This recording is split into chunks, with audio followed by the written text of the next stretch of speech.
Yes, good morning guys. So today we continue with chapter 1 in accounts part 2, that is accounting for share capital, and today's sum is sum number 19, Sheetal electronics limited. अब ये सम जो है ये 4 feature वाला सम नहीं है, simple entry ही आती है, लेकिन कॉन्सेप्ट अच्छा है, ध्यान देना, प्रो रेटा वाला सम है। अब प्रो रेटा क्या होता है वो समझ लो। प्रो रेटा होता क्या है, देखो आपके पास जब आपको, जैसे सपोज कर लो आपने बहुत सारे सम्स किए। हेलो मैडम, कहाँ ध्यान है आपका? यहाँ ध्यान दो, क्या बताया? हाँ तो बता रहा हूँ, वही तो सुनो पहले, वो समझना ज़रूरी है। देखो प्रो रेटा वाले सम में क्या होता है कि आपने बहुत सारे सम्स किए, जैसे सपोज कर लो, हम एग्जांपल ले लेते हैं, आपको 1,00,000 शेयर्स बेचने हैं। अगर 1,50,000 शेयर्स की एप्लीकेशन आती है तो आप क्या करते थे? 50,000 शेयर्स का पैसा वापस कर देते थे। यहाँ पे क्या हो रहा है, यहाँ पे पैसा वापस नहीं दिया जा रहा है। और प्रो रेटा वाले सम में क्या होता है कि कुछ पैसा वापस दे देते हैं, लेकिन सारा पैसा वापस नहीं देते। हमने जो कॉन्सेप्ट सीखा है वो कॉन्सेप्ट में क्या सीखा है, 1,50,000 शेयर्स की एप्लीकेशन आई, 1,00,000 शेयर्स बेचने हैं, तो हम लोग नॉर्मली क्या करते थे, अब तक 50,000 शेयर्स का पैसा वापस कर देते थे। लेकिन इस सम में कुछ ऐसा है कि वो जो 50,000 है ना, उस 50,000 शेयर्स में से सपोज कर लो आप 30,000 शेयर्स का पैसा वापस दे रहे हो, लेकिन आपको तो 50 का वापस देना चाहिए था। आप 20,000 शेयर्स का पैसा वापस नहीं कर रहे हो, तो वो 20,000 शेयर्स का पैसा आपके पास एक तरह से एडवांस में आ गया है। क्या आ गया है? और वो क्या होगा, आगे के इंस्टॉलमेंट्स में एडजस्ट होगा। वो क्या होगा? फॉर एग्जांपल दूसरा एग्जांपल ले लेते हैं। भाई पहली इंस्टॉलमेंट मैंने आपको बोला कि 17,000 रुपये की इंस्टॉलमेंट है, ठीक है आपकी। भाई 2 ही इंस्टॉलमेंट है ट्यूशन फीस की।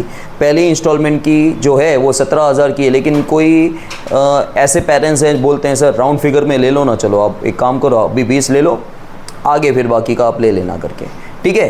तो यहाँ पे क्या है, मेरा रूल एक्चुअली ये है कि भाई 17,000 का ही चेक आना चाहिए, या 17,000 की पहली इंस्टॉलमेंट आनी चाहिए, बाकी की इंस्टॉलमेंट अगर एक्स्ट्रा आती है तो मुझे वापस दे देनी चाहिए, अगर मैं उस रूल पे स्ट्रिक्ट हूँ तो। लेकिन उतना स्ट्रिक्टनेस भी चलता नहीं है कि भाई मेरे को जितने की इंस्टॉलमेंट चाहिए उतने की ही चाहिए। अगर ज़्यादा आती है तो हम क्या करेंगे, आगे की इंस्टॉलमेंट में, नेक्स्ट इंस्टॉलमेंट में आप क्या करोगे, कम दोगे। यहाँ पे भी ऐसा ही कुछ हो रहा है, यहाँ पे भी ऐसा ही कुछ हो रहा है कि आपको जो पहली इंस्टॉलमेंट है, ठीक है, उसमें ज़्यादा पैसा आ रहा है। तो ज़्यादा पैसा आ रहा है तो अब तक हम लोग क्या देखते थे, हम पैसा लौटा देते थे, लेकिन यहाँ पे सारा पैसा लौटाया नहीं जा रहा है, कुछ पैसा नेक्स्ट इंस्टॉलमेंट्स के साथ एडजस्ट होगा, ठीक है। कुछ पैसा नेक्स्ट इंस्टॉलमेंट के साथ एडजस्ट होगा। देखो पैसा आया होगा एप्लीकेशन के टाइम पे, लेकिन वो एडजस्ट होगा अलॉटमेंट के टाइम पे, ठीक है। पैसा आया होगा क्योंकि देखो एप्लीकेशन का जितना पैसा आना था वो तो आ ही चुका है। अब एक्स्ट्रा पैसा जो आया है वो पैसा आप किसके साथ एडजस्ट करोगे, अलॉटमेंट के साथ। सपोज कर लो आपकी यहाँ पे 3 इंस्टॉलमेंट होती, सपोज कर लो कि आपका 30,000 फीस है और आपकी 10-10 हज़ार की 3 इंस्टॉलमेंट है। अब सपोज कर लो कि किसी ने मुझे पहली इंस्टॉलमेंट 15 की दे दी, मुझे लेनी थी 10 की लेकिन 15 की दे दी, तो जो 5,000 एक्स्ट्रा आया वो मैं क्या करूँगा, सेकेंड इंस्टॉलमेंट के साथ एडजस्ट करूँगा, राइट। जब मैं सेकेंड इंस्टॉलमेंट 10,000 की मांगूंगा तो वहाँ पे आप लोग कितना पे करोगे, 5 ही पे करोगे, क्योंकि आप ऑलरेडी 5 एक्स्ट्रा दे चुके हो। एक और एग्जांपल लेते हैं, सपोज कर लो 10-10 की 3 इंस्टॉलमेंट है, लेकिन पहली इंस्टॉलमेंट किसी ने वो थोड़ा सोच समझ के नक्षत्र वगैरह के हिसाब से बोले सर 21,000 रखो, ठीक है। अब 21,000 रखो तो 21,000 में क्या हुआ, पहली इंस्टॉलमेंट तो मुझे 10 की लेनी थी, लेकिन ये तो 11 एक्स्ट्रा आ गया। अब 11 एक्स्ट्रा होया तो क्या हुआ, सेकेंड इंस्टॉलमेंट पूरी एडजस्ट हो रही है। जब मैं सेकेंड इंस्टॉलमेंट मांगूंगा आपको देना नहीं है, उल्टा थर्ड इंस्टॉलमेंट का 1,000 रुपया भी आ रहा है, ठीक है। तो जब मैं थर्ड इंस्टॉलमेंट भी आपसे मांगूंगा तभी आपको खाली कितने देने हैं, 9 देने। तो प्रो रेटा में यहाँ पे कुछ ऐसा हो रहा है। देखो Sheetal electronics limited issued 1,20,000 equity shares to the public at ₹10 per share. Company called up the amount as under. हमको 1,20,000 शेयर्स बेचने हैं, 10 रुपये वाले, और 3 इंस्टॉलमेंट है, एप्लीकेशन, अलॉटमेंट और फाइनल कॉल, 3 4। अब हमारे पास एप्लीकेशन जो रिसीव हो रही है 1,80 की हो रही है, तो आपको जनरल सम होता ही है, तो आप क्या करते, 60,000 शेयर्स का पैसा वापस कर देते, क्योंकि हमको 1,20,000 शेयर्स ही बेचने हैं। 1,80 की एप्लीकेशन आई, right. In this reference allocation was made by company as under. अब ये जो 3 लाइनें लिखी हुई है यही इंपॉर्टेंट है, क्योंकि यहाँ पे कहीं पे भी क्लियरली ऐसा लिखा नहीं हुआ है कि इसको प्रो रेटा का सम बोलते हैं, लेकिन कैसे आपको पहचानना है, वैसे सम देखते आप पहचान ही जाओगे आगे चल के। लेकिन देखो क्या क्या लिखा हुआ है। अब 1,80,000 जो शेयर्स की एप्लीकेशन आई ना, आपको बेचने कितने, इश्यू कितने करने हैं, 1,20 बेचने हैं, 1,20 शेयर्स बेचने हैं। लेकिन एप्लीकेशन रिसीव जो हुई कितने की हुई, 1,80, इतने शेयर्स की एप्लीकेशन रिसीव हुई।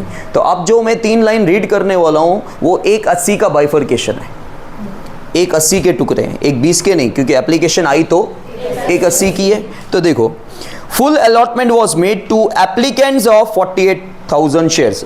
जिन बंदों ने 48,000 शेयर्स के लिए अप्लाई किया, आप लैंग्वेज नहीं समझते हो अभी भी, आप ध्यान दो, 48,000 बंदों ने अप्लाई नहीं किया है। हर बंदा कोई एक शेयर के लिए अप्लाई नहीं करेगा, 48,000 शेयर्स के लिए बंदों ने अप्लाई किया है। कितने बंदे पता नहीं, उन बंदों को सारे 48,000 शेयर्स हमने दे दी, बराबर। फिर not a single share was allotted to applicants of 36,000 share. जिन बंदों ने 36,000 शेयर्स के लिए अप्लाई किया था उनको एक भी शेयर नहीं दिया, ये जाता है रिफंड। ये लैंग्वेज में क्या होगा, जब जिसको हमने एक भी शेयर नहीं दिया वो जाता है रिफंड। समझ में आया? तो जो 2 बैंक लिखते हैं ना हम लोग सेकेंड एंट्री में, वो ये आएगा 36,000 इंटू 3, 1,08,000 वापस जाएगा, क्योंकि पैसा आया भी 3 के हिसाब से तो जाएगा भी 3 के हिसाब से।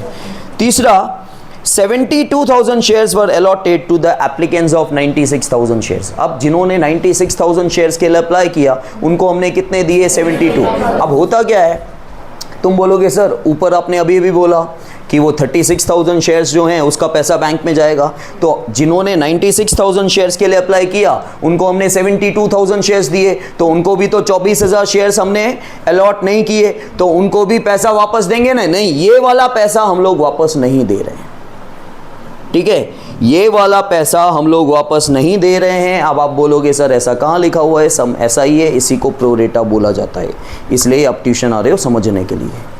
समझ में आया? हमने 1,80,000 शेयर्स, देखो पहले 48,000 शेयर्स के लिए कुछ बंदों ने अप्लाई किया, यहाँ देखना, टेक्स्ट बुक में नहीं, टेक्स्ट बुक में आपने एक बार देख लिया। फिर 36,000 शेयर्स के लिए बंदों ने अप्लाई किया, कितनों को अलॉट किए वो बात नहीं कर रहा हूँ, आप कितने शेयर्स के लिए एप्लीकेशन आई उसकी बात कर रहा हूँ।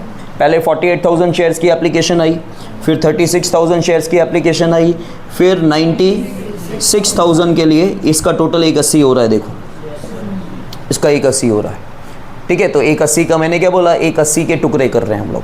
अब जिन्होंने 48,000 शेयर्स के लिए अप्लाई किया उनको पूरे 48 दी, ठीक है। क्वेश्चन समझ लो, बाकी कुछ भी नहीं है, बाकी वैसा ही समय, खाली एक सेकेंड एंट्री में तुमको थोड़ा ध्यान देना है। फिर 36,000 शेयर्स के लिए जिन्होंने अप्लाई किया उनको कुछ शेयर्स दिए ही नहीं, ये जाएगा वापस, रिफंड जाएगा, ये रिफंड जाएगा टू बैंक का। और जिन्होंने 96 के लिए अप्लाई किया उनको 72 दिए, तो बाकी के 24,000 शेयर्स नहीं दिए, तो हमको जनरली पैसा वापस कर देना चाहिए, लेकिन ये पैसा वापस नहीं कर रहे हैं। मतलब 24,000 तो शेयर्स हैं, 3 रुपए के हिसाब से पैसा आया होगा। देखो पैसा तो इसके ऊपर आया, उसी में ये भी इंक्लूड है ना। अपने को टोटल 1,80 पे पैसा आया, लेकिन ये 80 के टुकड़े ही हैं। 1,80 में से जिन लोगों ने 96,000 शेयर्स के लिए अप्लाई किया उन्होंने 3 रुपए के हिसाब से दिया होगा पैसा। जिन लोगों ने, आप लोगों ने 96,000 शेयर के लिए अप्लाई किया, चलो इस बंदी ने अकेले 96,000 शेयर्स के लिए अप्लाई किया, तो ये बंदी ने 96,000 इंटू 3 रुपीज़ मेरे को दिया होगा, लेकिन मैंने इस बंदी को कितने शेयर्स दिए, 72,000 शेयर ही दिए, तो 24,000 शेयर्स मैंने इसको अलॉट नहीं किया, लेकिन इसने पैसा तो मुझे 96,000 के हिसाब से दिया था, तो मुझे 24,000 इंटू 3 72,000 रुपीज़ वापस दे देने चाहिए थे, वो मैं नहीं दे रहा हूँ, तो वो पैसा एडवांस आया ना, उसी को प्रो रेटा बोला जाता है। समझ में आया? उसी को प्रो रेटा कहा जाता है। और जिसको एक भी शेयर नहीं दिया, बच्चों का कंफ्यूजन क्या होता है, सर कैसे पता चलेगा टू बैंक में क्या जाएगा, जहाँ लिखा हो ना not a single share is allotted, वो जाएगा बैंक में। और जिसको तुमने कम शेयर दिए, जिसको पूरे दिए, 48 के 48 जिसने अप्लाई किए थे उसको पूरे दे दिए, जिसने 96 के लिए अप्लाई किया उसको, जिसको कम दिए वो पैसा वापस नहीं देते। ठीक है, और जिसको तुमने एक भी शेयर अलॉट नहीं किया वो वापस जाता है। समझ में आया? क्लियर है ये? ओके। अब देखो एंट्रीज वैसी ही है जैसे हम लोग करते थे। एक बार फिर से मैं क्वेश्चन आपको बता देता हूँ। 1,20,000 शेयर्स अपने को बेचने हैं, सुनना 10 रुपये वाले। 1,80 की एप्लीकेशन आई, जनरल सम होता, प्रो रेटा वाला सम नहीं होता तो आप 60,000 शेयर का पैसा वापस कर देते। 3 इंस्टॉलमेंट है, 3, 3, 4, ठीक है। अब आप यहाँ पे क्या कर रहे हो, 1,80 की जो एप्लीकेशन आई उसमें जनरली क्या हो रहा है कि आपको बेचने तो 1,20 ही है, 60,000 शेयर्स का पैसा वापस कर देना चाहिए था, लेकिन 60,000 में से आप 36,000 शेयर का पैसा वापस कर रहे हो, 24,000 का नहीं कर रहे हो। समझ आया ये पॉइंट क्या बोला मैंने? 1,80 की एप्लीकेशन आई, 1,20 हमको बेचने हैं, ठीक है, तो 60,000 शेयर्स का पैसा वापस कर देना चाहिए था, लेकिन 60 में से क्या हो रहा है, हम 36,000 शेयर का ही पैसा वापस कर रहे हैं जिसको एक भी शेयर नहीं दिया, बराबर। बाकी 24,000 शेयर बचे ना, और जिसका शेयर का पैसा वापस देना चाहिए था वो पैसा हम लोग वापस नहीं दे रहे हैं, ठीक है। दिस इज अ प्रो रेटा। तो देखो सबसे पहले sum number 19, bank account debit to equity share application, ठीक है, जैसे हम करते थे। कितना पैसा आया, 1,80 के हिसाब से आया, कितना आया, 3 रुपया, तो 5,40। यहाँ ध्यान दो, मैं सब कैलकुलेशन खुद ही कर लूँगा, जहाँ पे बोला जाए वहाँ पे खाली देख लेना। फिर ये हमारी टेम्पररी लायबिलिटी को हम लोग कैंसिल कर देंगे, equity share application account debit, और टेम्पररी लायबिलिटी कैंसिल होके क्या होता है, उसको ओरिजिनल लायबिलिटी में कन्वर्ट कर दिया जाता है। तो ओरिजिनल लायबिलिटी क्या है, टू इक्विटी शेयर, वही जो हम पहले सोचते थे वैसा ही सब कुछ करना है। इसके बाद 2 चीज़ें आपको सोचनी है, क्या प्रीमियम वाला सम है, तो 2 सिक्योरिटीज़ प्रीमियम नहीं आएगा। क्या पैसा वापस जा रहा है, यस पैसा वापस जा रहा है। अब ध्यान देना, इसी एंट्री में ही ध्यान देना है आपको, कितना पैसा जा रहा है वो भी इजीली आपको पता चल जाएगा। 36,000 इंटू 3, 1 लाख। अच्छा, कितने शेयर्स आपको बेचने हैं, वो लायबिलिटी होती है आपकी, इंटू 3, 360, ठीक है। अब ये 540 है, इसका टोटल करोगे तो 468 हो रहा है। इसका टोटल करोगे तो डिफरेंस अमाउंट कितना आएगा, 540 में से 468 माइनस करो, डिफरेंस अमाउंट 72 आ रहा है, बराबर। अब ये 72,000 रुपीज़, क्योंकि अगर आप इतना ही लिखते हो तो फिर एंट्री गलत हो रही है। 540 डेबिट हो रहा है, 540 क्रेडिट नहीं हो रहा है, तो डिफरेंस अमाउंट आ रहा है 72, मतलब 72 का यहाँ पे कुछ ना कुछ आएगा, क्योंकि एक्चुअली आप 72,000 वापस नहीं दे रहे हो, क्योंकि टोटल 60,000 शेयर्स एक्स्ट्रा आए हैं, जिसमें से आप 36,000 शेयर्स का पैसा वापस दे रहे हो, तो 24,000 शेयर का पैसा, आप 24,000 शेयर का पैसा ही तो 72 है, ठीक है, वो आप वापस नहीं दे रहे हो। तो उसको हम क्या लिखें, ये एक तरह से सेकेंड इंस्टॉलमेंट का पैसा आपके पास एडवांस में आ गया। समझ में आया भाई? मैंने आपको समझाया ना, अगर मैं फ़ीस 10,000 की जगह 15,000 ले रहा हूँ तो मैं क्या बोलूँगा, आपकी सेकेंड इंस्टॉलमेंट का कुछ पैसा, पूरा तो नहीं, कुछ पैसा एडवांस में आया, तो सेकेंड इंस्टॉलमेंट का पूरा पैसा यहाँ पे नहीं आया है, कुछ पैसा आ गया। वो हम आगे डिसाइड करेंगे कितना पैसा आया, कितना हमको डिमांड करना है, आगे चल के पता चलेगा। हम ओरली अभी कर सकते हैं, ओरली 1,20,000 इंटू 3, 3,60,000 सेकेंड इंस्टॉलमेंट का मुझे डिमांड करना है, उसमें से कितना आया, तो एक तरह से जो पैसा आ गया ना, एडवांस आया। एडवांस जब कभी आपको कुछ भी रिसीव होता है वो आपकी लायबिलिटी होती है, वो आपकी, तो ये क्या है, लायबिलिटी है ये। और किसकी लायबिलिटी है, सेकेंड इंस्टॉलमेंट की, टू इक्विटी शेयर। देखो 12th स्टैंडर्ड में आपका ऐसा सम नहीं है। अगर मैं आपको ये बोलूं कि जो एडवांस पैसा आया वो 3,60,000 से भी ज़्यादा होता, तो क्योंकि आपकी सेकेंड इंस्टॉलमेंट, सिंपल सा लॉजिक है, अकाउंट्स की तरह मत देखो इसको। अगर सेकेंड इंस्टॉलमेंट आपकी 360 की है, ये पैसा 360 से भी ज़्यादा होता तो यहाँ वेरी गुड, यहाँ पे 360 जाता, क्योंकि सेकेंड इंस्टॉलमेंट का पूरा आ गया, हम ऐसा बोलते, और प्लस कहाँ जाता, वो फाइनल में जाता। तो यहाँ पे हम लिखते to equity share final call, जो भी 360 से ज़्यादा पैसा है वो यहाँ पे आता, लेकिन ये कॉलेज में आएगा आपको, ये यहाँ पे नहीं है। समझ में आया? बस ये सेकेंड एंट्री हो गई। यहाँ पे आप लिख सकते हो 24,000 इंटू 3। अब आप सेकेंड इंस्टॉलमेंट डिमांड करो, जैसे डिमांड करते हो। अब कुछ लोग क्या बोलेंगे, जैसे सपोज कर लो कि आपका सेकेंड इंस्टॉलमेंट का 10-10 हज़ार की इंस्टॉलमेंट है, यहाँ पे आपकी सेकेंड इंस्टॉलमेंट जो है वो 5,000 पहले ही मेरे पास आ चुका है, ठीक है। अब मैं पर्सनल मैसेज तो नहीं करता हूँ ना सबको, मैं क्या कर रहा हूँ, ग्रुप में मैसेज कर रहा हूँ। तो ग्रुप में तो मेरा कॉमन मैसेज जाएगा ना कि सेकेंड इंस्टॉलमेंट आप पे करो। तो वैसे ही मैं जब डिमांड करूंगा, आप बोलोगे सर 72,000 तो आ चुका है ना, तो 360 में से 72 आ चुका है तो आप 288 के लिए डिमांड करो। नहीं, मैं डिमांड तो पूरा 360 से ही करूंगा, फिर जब पैसा जो आ चुका है वो दोबारा नहीं आएगा। समझ में आया? क्योंकि वो प्रोसेस होता है। मुझे सेकेंड इंस्टॉलमेंट के टाइम पे भाई इसका 5,000 एक्स्ट्रा फर्स्ट इंस्टॉलमेंट के टाइम पे ही सेकेंड इंस्टॉलमेंट का पैसा आ चुका है, तब भी मैं सेकेंड इंस्टॉलमेंट के टाइम पे इससे मांगूंगा तो 10, लेकिन देगी 5। समझ में आया? क्योंकि वो प्रोसेस है। तो यहां पे हमको जब डिमांड कर रहे हैं, जैसे जैसे शेयर इंस्टॉलमेंट की जैसे जैसे हम लोग इंस्टॉलमेंट डिमांड करेंगे वैसे वैसे शेयर कैपिटल की लायबिलिटी, तो वही आपकी सेम एंट्री है, equity share allotment account debit आप डिमांड कर रहे हो, और उसके साथ ही क्या हो रहा है, शेयर कैपिटल की लायबिलिटी, और आप डिमांड पूरा करोगे। ठीक है, कितना 120 इंटू 3, आप डिमांड 360 ही करोगे। मैंने बोला कि एलसी चलाने की जरूरत नहीं है, फिर भी एलसी चला रहे हो बार बार। ठीक है, 12 3 36 होता है, एलसी क्या चलाना है। अब आपके पास पैसा आ रहा है और यहाँ पे कोई कॉल इन एरियर्स और ये सब नहीं है, ठीक है, लेकिन पैसा आपके पास ऑलरेडी 360 में से 72 आ चुका है, तो बाकी आएगा 288। ठीक है, तो बैंक अकाउंट डेबिट 2 किसका पैसा आया, अलॉटमेंट का, 2 इक्विटी शेयर अलॉटमेंट अकाउंट, कितना 288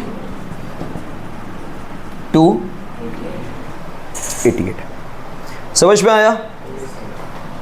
इसके बाद हम लोग क्या करेंगे, बस सिंपल खत्म, फाइनल कॉल डिमांड करो, फाइनल कॉल का पैसा आ जाएगा, क्योंकि जो भी एडवांस आया वो यहाँ पे सेटल डाउन हो गया। यहाँ पे आपने मांगा कितना था 360 और आया भी पूरा 360 ही है, लेकिन पहले 72 आ चुका था, तो वो दोबारा नहीं आ रहा है, इसलिए बाकी का आ गया 288। कोई कॉल इन एरियर्स नहीं हो रहा है यहाँ पे। समझ में आया? अब आप फाइनल कॉल डिमांड करोगे, equity share final call account debit to equity share capital account, और फिर फाइनल कॉल का पैसा भी आ रहा है, सो बैंक अकाउंट डेबिट पूरा पैसा आ रहा है to equity share final call. तो आप मांगोगे कितना, 120 इंटू 4, ठीक है, 480, 4 लाख आपने मांगा कितना, 480, और पूरा 480 आ रहा है, क्योंकि सब लोग दे रहे हैं और पहले कुछ एडवांस आया नहीं है। बस आपकी ये मेन एंट्री यहाँ पे ये दिखाना है, और दूसरा जब रिसीव की एंट्री हो रही है अलॉटमेंट की, तो काट के दिखाना है पैसा, बस बाकी सब वैसा ही है। समझ में आया?